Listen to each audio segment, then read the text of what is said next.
Well, hi, y'all out there in podcast land. It's me again, your host for the Get Happy podcast, Rude Ronnie Davey. Let's do this.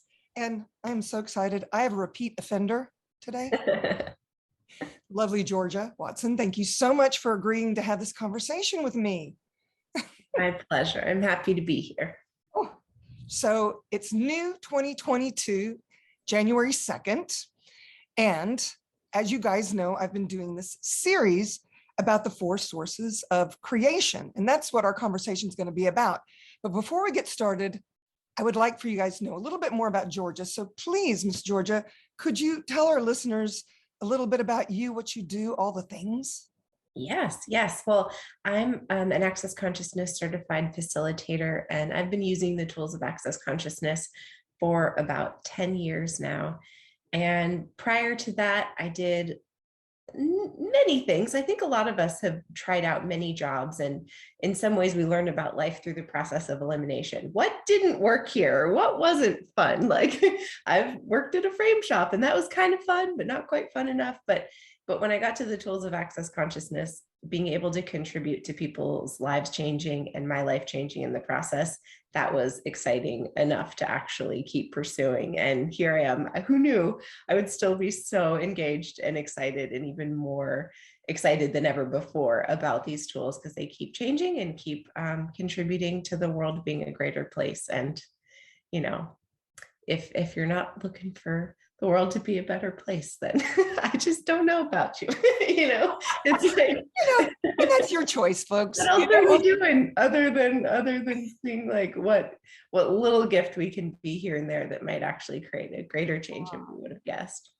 I love that. And I love what you said, because I haven't thought about it really since you brought it up. Was, I tried so many things.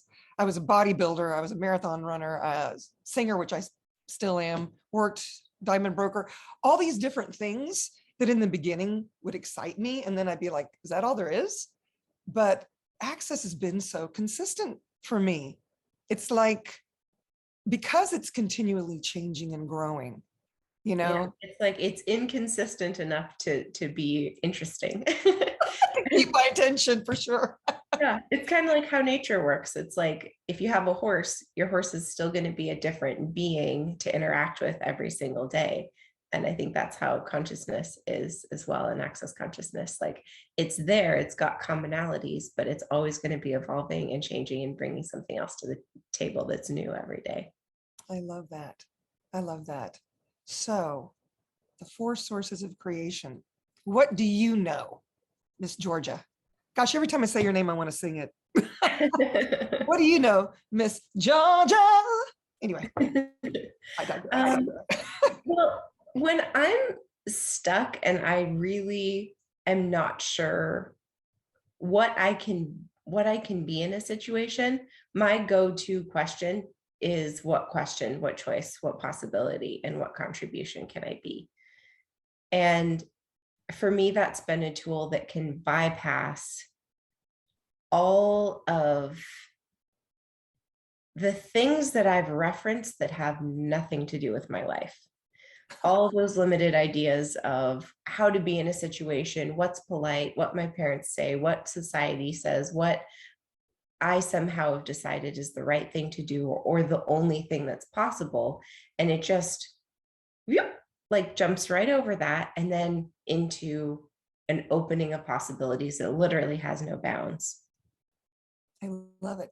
Can you give me an example? Because I know I got to exercise the four sources of creation a lot during the holidays this year with family, and they were all coming in different sections. And so I found myself being the question quite a bit in the family dynamic, where I had fixed points of view in the past. And I'm still working with those, So give us an example. What can you point to? Well, there have been times in my life where I've been asked to help out with something or be something that I didn't necessarily either feel qualified for, or like, why me? Or I don't think I have anything to bring to the table here, but yet here I am being asked. And that occurred at a point where somebody had a lot of pain and just really acute intensity with their body.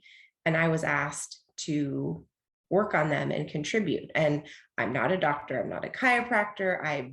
I've never even studied Reiki. I know a lot of people have practiced a lot of modalities. And in fact, if anything, I actually, at one point in my life, did something so outrageous as took a vow to never do any healing modality, which is so bizarre. I can't imagine that.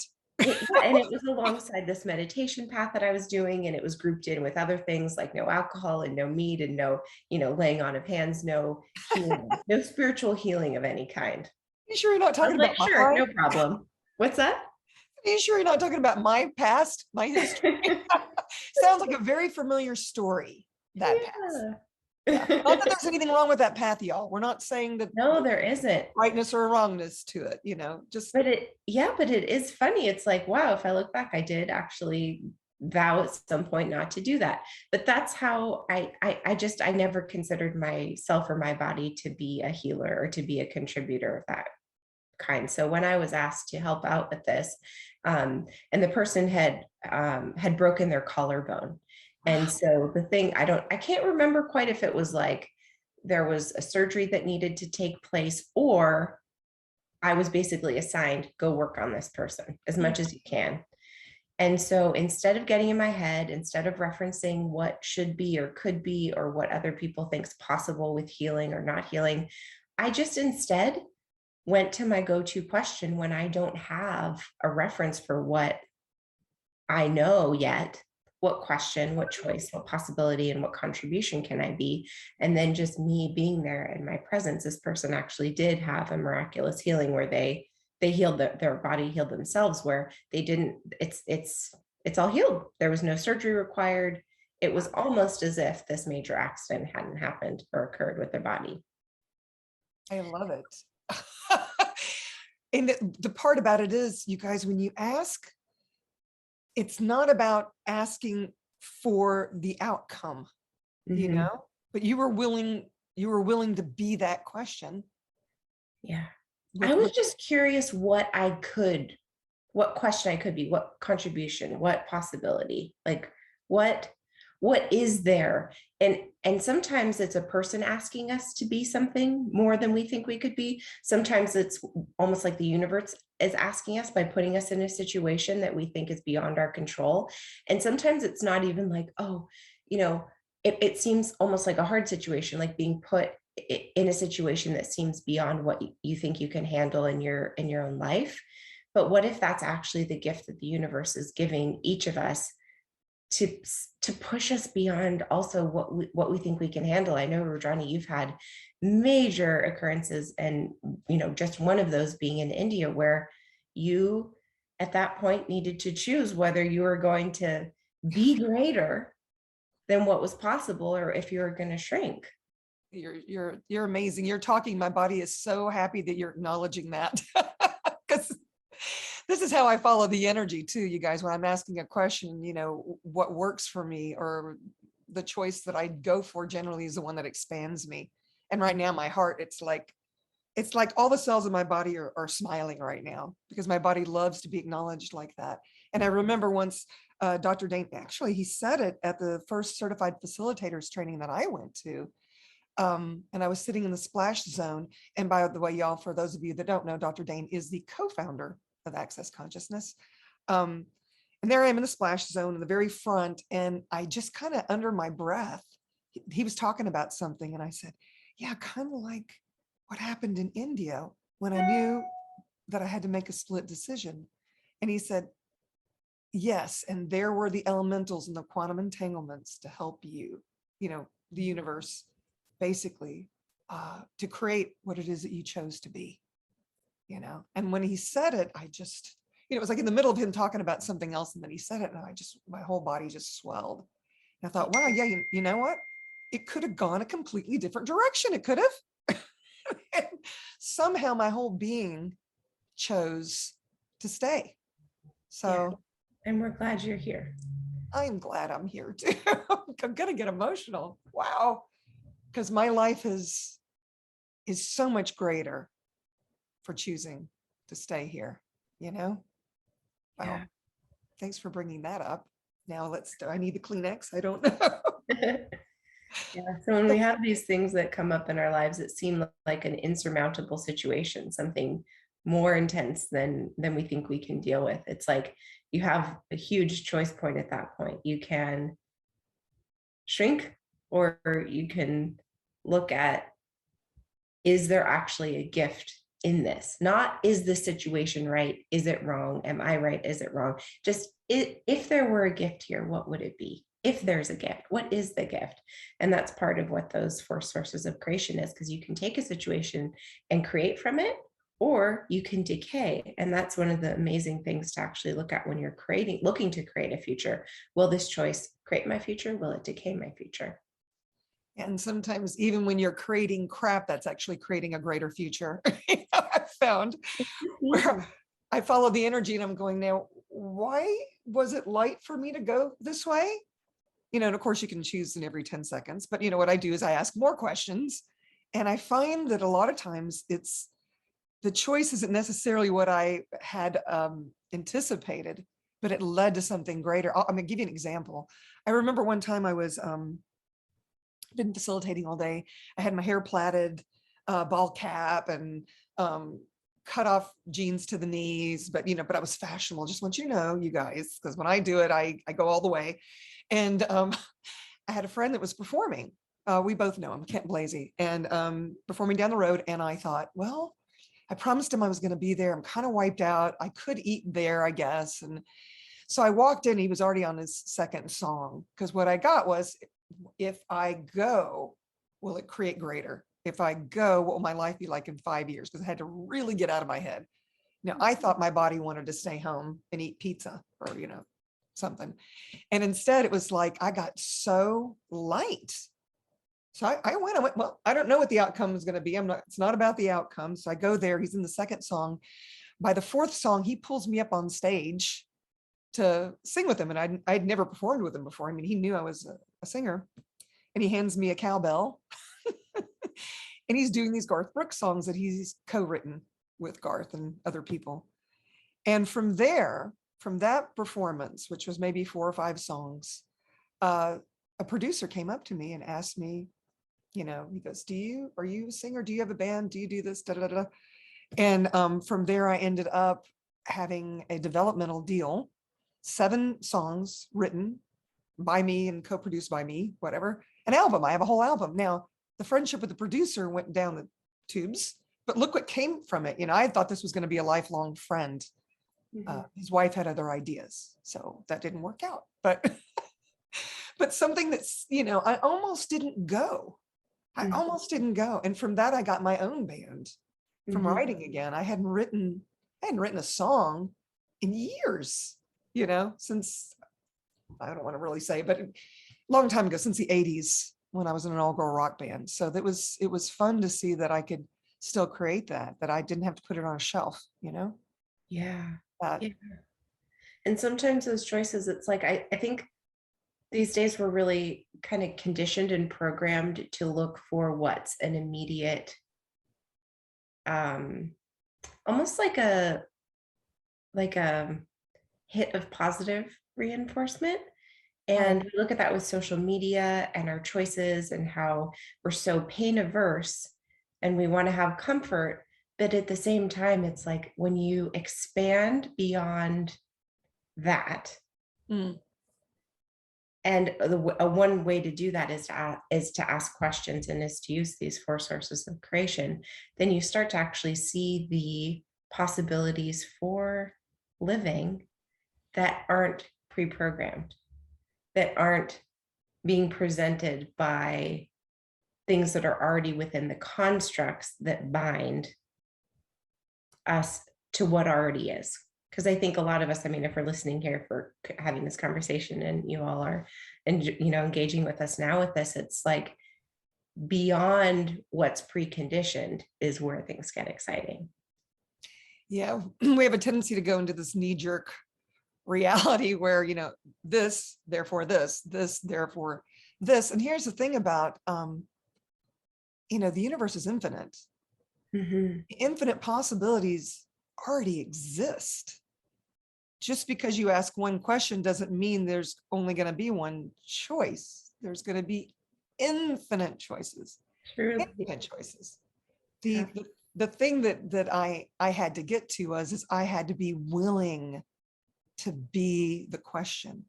And then that energy of being willing is what would conjure up all these choices and possibilities that I could be.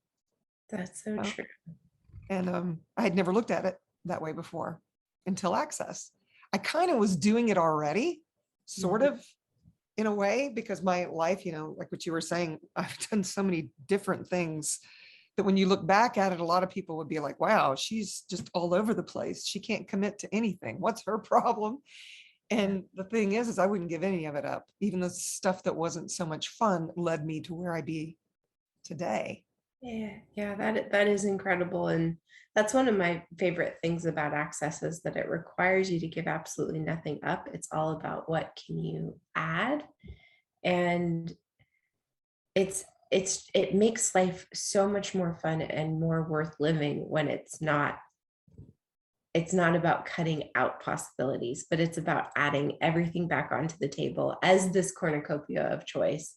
And then from there, what would you like? It's like being able to choose from the best, not from judgment, but the best from what would be most fun right now. What would create most possibilities right now? I love that. Let's pause on that note for just a moment for our sponsor, and we'll be right back. And now a word from our sponsor.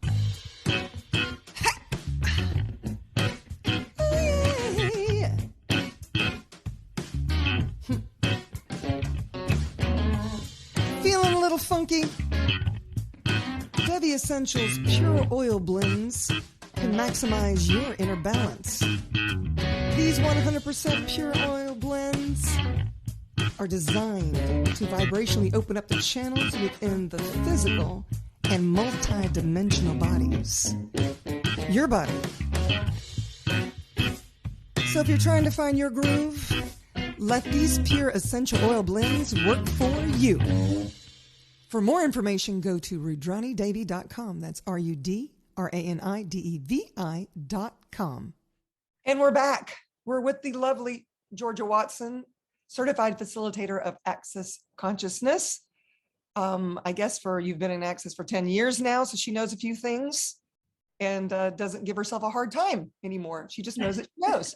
Kind of what we were kind of leading to, I think. I mean, I know that myself, you were mentioning, this meditation thing, and you'd vowed to never be a healer and all the stuff. And I remember really jumping into it, becoming vegan, contemplating my navel. I had hand mudras that I practiced. You guys, I was such a superior asshole. I taught meditation. I'm poor people that took this class from me, and they showed up. I don't know. I had them doing like pretzel pose and all these mantras, and not that there's anything wrong with that stuff. I still like to sit and meditate my own self, but to think that one size fits all, I didn't really give these people a choice, and I wasn't giving myself a choice. And I love that piece, what you're talking about, being able to add to. What if you could meditate and not be vegan? What if, you could do things outside the box of what everyone in this reality, I won't say everyone, but a lot of people consider to be, a spiritual lifestyle. And yet maybe you liked doing things that would normally not be considered apropos for that kind of life and living, So what was one of the first things that you added back into your life, or maybe added to your life and living, when you realized, hey, that's going to create greater for me? I remember the first time that I actually had alcohol after 5 years of not even having a drop, not even like a tincture or an herbal thing that had been, whatever. And I was with these really dear friends of mine in Liechtenstein. And there was this point where I was starting to contemplate trusting myself enough. I was like considering trusting myself enough to make choices not based on the structure of this kind of meditation path that I was doing, but maybe I could veer a bit and not make you wrong for it.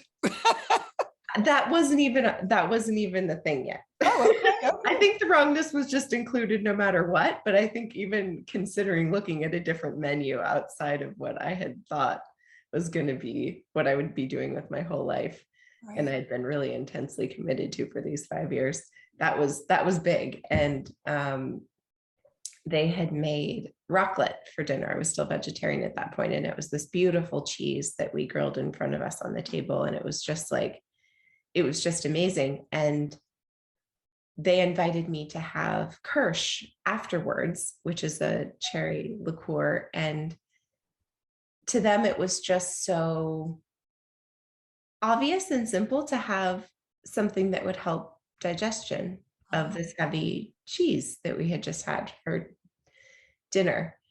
And so there we were in Liechtenstein on this mountainside with snow everywhere. It was January and it was just beautiful and cold and fun to just be cuddled up. And I looked at it, and for the first time in so long, I chose having this, sipping on this Kirsch, even though it was against a rule that I thought was crucial to live my life by. Interesting. Wow. And that ended up being a pretty big moment, because then I started looking and questioning all the other things that I had decided were already either in the right category or the wrong category. And when you put your focus on trying to find what's right or wrong for a really, really, really long time, you almost forget that choice without judgment can exist. Oh, And that was the beginning of looking at what a choice without judgment could be. you guys, I would really love for you to take that piece, if nothing else, from this podcast. Choice and judgment cannot coexist. It's really, I mean, if you have a judgment about it, about the choices you're making, you've stopped your creation, because choice creates, but it can't if you have a judgment about it, even if it's an implanted judgment or implanted or explanted judgment where, you took it as real and true for you, but being willing to actually go, hey, wait a minute. Is this actually true for me? Or maybe, is this actually true for me anymore? If you want to just take the little baby steps and not make you wrong for it, or make you right for it. I know, it was very righteous about, being a meditator. I studied with a guru for 23 years, y'all. 23 years. So by 5, yeah. It's just a drop in the bucket. I love it. And it's funny too, because it seems like that was never part of my life in a way. Like I was sort of, I don't know, like I was a zombie walking through it in a sense, and I was so righteous. All these other people, they have no clue. I remember one time, this is just a funny little story. I don't even know if it applies here, but my brother was visiting me from Oak Ridge, Tennessee, and he came to Nashville. I think there was some kind of motorcycle thing he was going to, and we had lunch and we're talking, and all of a sudden he says to me, I just don't get why everybody doesn't love motorcycles. And I just kind of looked at him and went, wow, points of view. That it does create your reality. Okay, all the things. And then I went, yeah, you know what? I don't understand why everybody doesn't love meditation. And it was, later when I looked back on it, I went, wow, we all have this tendency to impale our points of view. It's these really strong judgments for and against not just others, but to ourselves. And that's where we limit ourselves in creating more, And here I was just like with teaching the meditation, being such a superior asshole about it. You got to do it this way, and you must, all the things. Yeah. And I wouldn't give any of it back. I mean, I enjoyed getting spacey and all that, whatever. But I find that when I'm willing to be aware, then I'm a walking, talking meditation most of the time, at least I can perceive it. I always live as the question, and those choices just pop, and I find myself just float, floating. Why not? Floating through life with so much ease and so much space. Yeah. Feel me. It's like, I don't worry about making a right or wrong choice anymore. I'm just going to be whatever's required to create greater. And that's, I am so grateful for Access Consciousness, y'all. Got to tell you. Wow. Wow. And so now it's more than just digestives. I take it. Maybe you have a glass of wine now and you don't beat yourself up, or coffee. We didn't drink coffee. We didn't do dairy. Yeah. So all that stuff said. So I'm just curious. I know we have the 4 sources of creation. What is a tool that you kind of grabbed a hold of or gravitated to first or one of them anyway? Because when everybody asks, what's your favorite tool? I'm like, I don't know. Because I love them all so much, but I do remember really glomming on to, who does this belong to? So what tool was it for you? It was the access bars for me. That was a huge life-changing tool that I still use often. And at first I was so hesitant to even try it, partially because of this vow I'd taken to not do any sort of healing. And so even laying there receiving my first session, I was anxious the entire time. But now looking back on it, it's okay to bring all of your worries and your apprehensions and your mistrust and all the stuff that's going through your head is a gift to have it be there during the bars. So that's part of what's different about the bars versus meditation. Meditation, I sat there, and there are many different kinds, but the kind that I practiced or attempted was to have my mind clear of thoughts, or to be clearing my head. But the point was to that I was doing that the best I could. With the bars, you can allow all of that to be there, and having someone simply touch those bars points clears them. So it's like, I'll even watch movies and watch TV shows that bring up points of view, that bring up situations that I have phobias of, or that or trigger me. And all of that turmoil is then actually a gift. It doesn't have to be hidden. I don't have to pretend it's not there and I've already handled it. I don't have to be clear of it. I don't have to, that's not the point. The point is to actually lay it back and receive, and to have whatever contribution these two bodies and beings can be with each other, with clearing the points of views that are there in common. And that's the gift of being able to also run bars with multiple people in different situations, different times in their lives. There's truly no 2 sessions that would be the same, because we're all bringing something different to the table always. So for me, the bars has just been absolutely incredible, and has gifted me that space that I was looking for from the meditation, but wasn't quite able to get to. And that helps me with actually, having more fun every day. It's just easier to have fun post bars. Yeah, nobody's here to have any fun, y'all. I love that you brought that up, because when you gift a session, you actually receive a session also. And for those of you that maybe have never even heard of access bars, I don't know, maybe in the future, wherever this leaks out into, it's 32 points on the head that when you hold them in different groupings, it's like hitting a delete button, and it gets rid of thoughts, feelings, and emotions that you've either aligned and agreed with, or resisted and reacted to. Maybe, they're not true for you. So your body just dissipates like an electrical discharge, all these thoughts, feelings, and emotions. And it's Gary Douglas, the founder of Access Consciousness, and actually created this process through a type of meditation, I believe is the way the story is told, but he channeled the information. Yeah.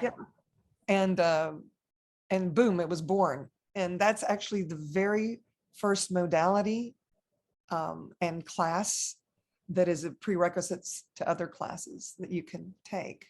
And we actually have Global Bars Day coming up, y'all, January 15th. And I'm going to make sure there's a link under here so that you can find all the people in your area, so that if you've never experienced a bars session, here's your opportunity. How does it get any better than that? And Yeah. then there'll be several of us out there facilitating classes. I already have 2 on the books. So just know that you don't have to be a Reiki master or a chiropractor or you can be anybody to learn how to facilitate this amazing modality called Access Bars. So Yeah. by all means, don't try it. Where were you when you got your first bar session? Do you remember? Yes, that was in Seattle. It was at a bars class. I'd heard of Access Consciousness tools, and I wanted to be able to take the classes that they gave me the tools, which I kind of assumed was the foundation class. I wasn't really sure, but I knew I needed to take a bars class to actually get to the what I thought were the real tools, because I was not into that all like, hands-on stuff, but I'd take a 1-day class to get through it, just to be able to get to the part where we get like the good stuff. Oh, that is so tricky, that Gary Douglas making it a prerequisite to other classes that you wanted to take. That is so funny. For me, I was first introduced to Access Bars in 2003. And I was trading with a woman. I was channeling for her and she was running my bars. And so every other week, one of us was doing the other. And then she left town and time went by. I kind of forgot about it. And then what happened in India happened, where I got, just for those of you that don't know, if you Google my name, you'll know the rest of the story. But I was in India during the Mumbai terrorist attacks. And when I got back, I had a long period of healing. And I was like, I've got to find that. I didn't even know what it was called, but I had the clearing statement in a manila folder in my filing cabinet that was labeled the clearing statement. And then I had some notes scribbled. So by this time we have the internets, and I jumped on and I found somebody facilitating a bars and foundation class just down the road from me, 30 minutes in Franklin, Tennessee. So for me, it was the other way around. I wasn't going to take foundation, but I took the bars class. And then I was like, fuck yeah, I'm taking that foundation class. It's happening. And it was very interesting because I had broken, I had broken my ankle. I'm just going to take a little station identification break here with some water. There we go. I had broken my ankle. And so I had to have somebody else drive me to the bars class. And then during our lunch break, the woman who was facilitating said, can I run this process on your ankle called MTVSS? So she did. And I think this is what convinced me more than anything, because she was starting the next day with foundation.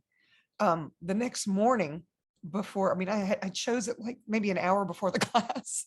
I just showed up. But my ankle that was just black and blue was now just kind of a green brown color. And it exponentially healed so much better that I could take the boot off and drive myself to the foundation class. And so she ran it again. And then by the time the end of the class was, I could almost put all my weight on it. And I had just broken it maybe 4 or 5 days before the class, a little running accident where I had to jump out of the way of a car and snapped. But if I hadn't have jumped out of the way and snapped my ankle, she would have never run MTVSS on me, and I may have never taken the foundation class. So that's how organic I am with the 4 sources of creation. Yeah. I love it. You took it because you wanted to take these other classes, and not all the classes of Access have prereqs. But you may want to check out this bars one, you guys. It's pretty amazing. And MTVSS is just another body process that we learn in foundation class, actually. It's also in the 3-day body class, and there's prerequisites for that as well. I'm sure that if you reached out to Georgia or myself, we would be happy to facilitate you, point you in the right direction, and make all those dreams come true. Yeah. The amazing thing is that how truly global the tools of Access Consciousness and the bars are at this point. So the accessconsciousness.com website is an incredible resource where you can go to the part where it says find a facilitator Mhm. and see who's in your area. And now we have a practitioner search as well. So a practitioner, somebody who's taken a class um, of access bars, so they know how to do it, and then have taken a somewhat recent class in other things to make sure that they're up on tools and all the new stuff. And anybody who then knows how to run the bars, it's like that's a gift that they get to take with them for the rest of their lives. So try to find somebody like that who's just as eager to contribute that gift to you. And if you've never had your bars run before, and if you have, then you know what we're talking about. It's so amazing. How many bars, do you happen to know how many bars practitioners are out there now? It's a ridiculous number. I think it might be around 5. Wait, no, it can't be. It would be more than 5,000, I think, right? I'm thinking it was 8,000, but I don't know if I've got my number wrong Yeah. or not. I mean, there's facilitators, which means they've taken a bars class from 3 different people, and now they can actually facilitate teaching that class. Yeah. But there's also, you can just take the class once and you're a bars facilitator, one-on-one, you could even hang a shingle if you'd like. Practitioner, yeah. There's actually a new update with that though, where practitioners do have a new requirement to take some other class within 2 years, just to make sure that they're updated. But yeah, but the cool thing is the Access website has all the people who would like to be found and like to be connected with others. So that's really a great place to find people in your area who might want to play with you at this. And it's so easy. It's an easy way to find someone. And if you're still struggling, you could also go to, I think, customer service at accessconsciousness.com. And They're just incredible people there. The kindest people. I absolutely adore that. It is not a robot. It's such a true story. In fact, a lot of times I know who the person is because they put their name at the bottom when they. Yeah. On the website, there's a little chat feature where you can literally type in a question, and then a person that is a real person messages back, and you see their name and a little photograph of them. It's like the wildest dreams coming true when you have a question about anything and there's an actual person there who cares and knows, or if they don't know, they find out. Isn't that how, to me, this is my ass. I'd like all customer service to be that way. At least it exists one place on the planet. True story. I mean, it was amazing. Another. It was New Year's Eve, and I'd accidentally created a class, paid for it, and then deleted it, on the site. And I immediately, and somebody got back to me, and no kidding, like it's maybe 10 o'clock New Year's Eve, and this person got right back to me.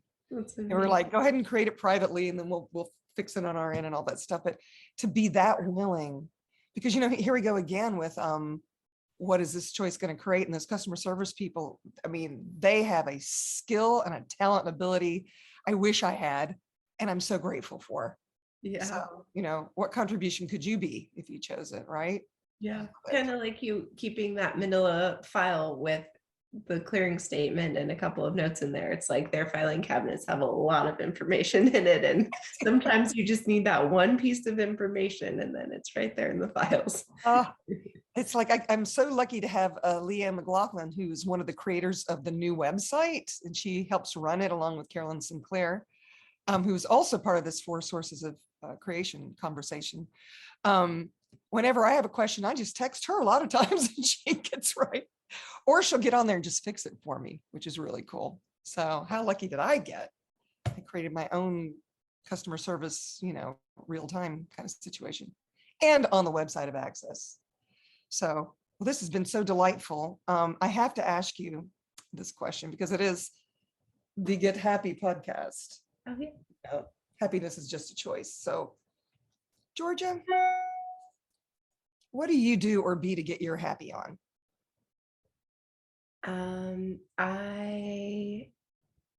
I do my best to be around animals or nature. If I start to seem like things are kind of sliding to like a happiness level that's lower than what I'm liking, and I'm like, oh, I could be happier now. How do I get there? If I can be like, I live with these beautiful trees around me. I can go and take a little walk or take a short bike ride or be with my cats.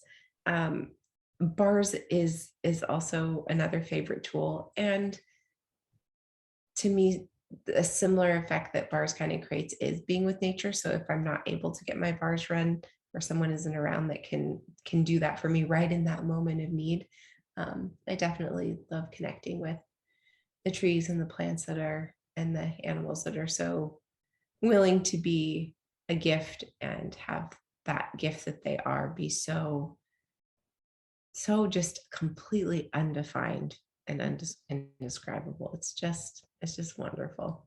I love it. Yes, I commune with my cats as well. My mother came with one and then I have one. They don't particularly like each other, but Brett gave me a tool to use with the cats where I was brushing their faces with the same brush. And now Yeah. they tolerate each other. They're not like hissing at each other anymore. So Yeah, that's something that rest a can little. let them know that they are in the same pride. Ah, It's a shared, it's almost like having a same last name where you're part of the same family. You might not all like each other, but you do have the last name in common. And that shared scent, that combination creates almost like a last, like what we might see as like a shared last name. But love scent-wise. it. Thank you for explaining that to me. I'm glad I brought it up because I thought, why should I talk about this? I don't know. So I love it. I love it. Wow. And I want to share one other thing because I commune with Mother Earth every morning. Hmm. I get my hot tub and I SOP with the planet, which is a process that Dr. Dane here came up with this symphony session with the planet. And I've actually asked Mother Earth if she would run my implant band or run part of my bars points. And it is this gifting and receiving thing where I'm gifting to the planet and she reciprocates immediately. But I have gone so far as to ask the planet to run my bars. So I don't know. I mean, maybe don't try it. This has been so much fun. I really adore these conversations with you. Thank you so much for being willing and being the being that you be on this planet. I'm so grateful for the contribution you be. And I might have to have you back again. I don't know. If you'll have me, if you'll have us. Of course. Yeah, thank you. Thank you for being the gift that you are. Oh, thank you. And if these folks would like to find you, Georgia, where would they go? Oh yeah. Well, you could go to the find the facilitator part of the Access Consciousness website, and I'm also on Facebook under my name Georgia Watson and georgiawatson.com and various other places. Okay, well, we'll share all the links with y'all, so it won't. Great. So it'll be so much ease in your world, and you can go check Georgia out. She's fabulous. All right then. So thank you so much. If you liked this conversation, please subscribe below. Maybe share this with others you perceive this could be a contribution to. And until next time, y'all. Ciao, ciao for now. Thank you again, Georgia. Thank you. Bye.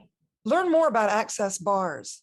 Access Bars is practiced in over 170 countries worldwide with over 400,000 practitioners and 8,500 facilitators. It is used as a potent and pragmatic tool by families, schools, businesses, athletes, prison wards, psychologists, artists, and many more. For more information, go to accessconsciousness.com.